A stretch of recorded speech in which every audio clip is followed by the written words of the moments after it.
En 1929, une grave crise économique partie des États-Unis frappe le monde entier. De nombreuses entreprises ferment et un grand nombre de travailleurs se retrouvent au chômage.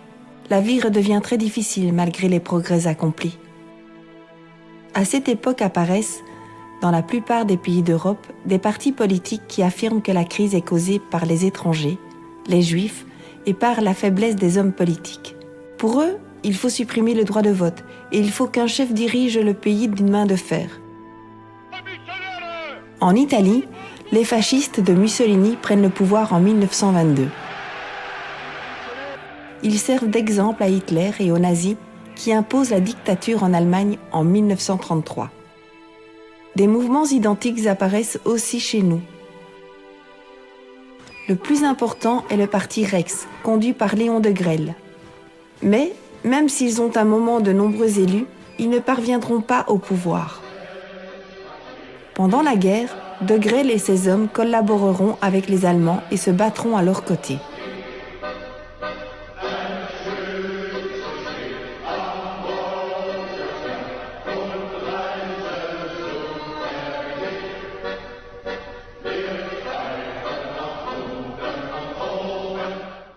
Le 10 mai 1940, l'Allemagne nazie, comme en 1914, viole notre neutralité pour attaquer la France.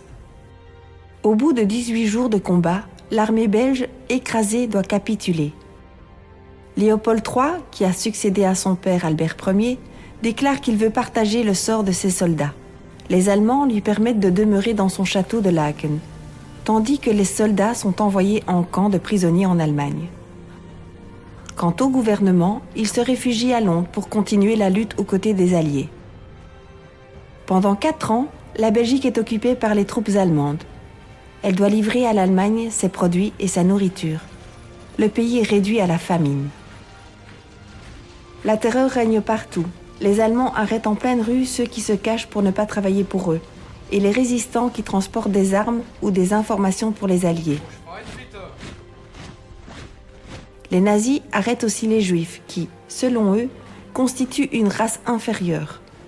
Ils les envoient dans des camps d'extermination où ils sont massacrés par millions. En juin 1944, les armées alliées débarquent en Normandie et parviennent au prix de terribles batailles à libérer la France et la Belgique. Les nazis sont finalement vaincus en 1945 et leurs chefs survivants sont jugés et condamnés pour leurs crimes contre l'humanité.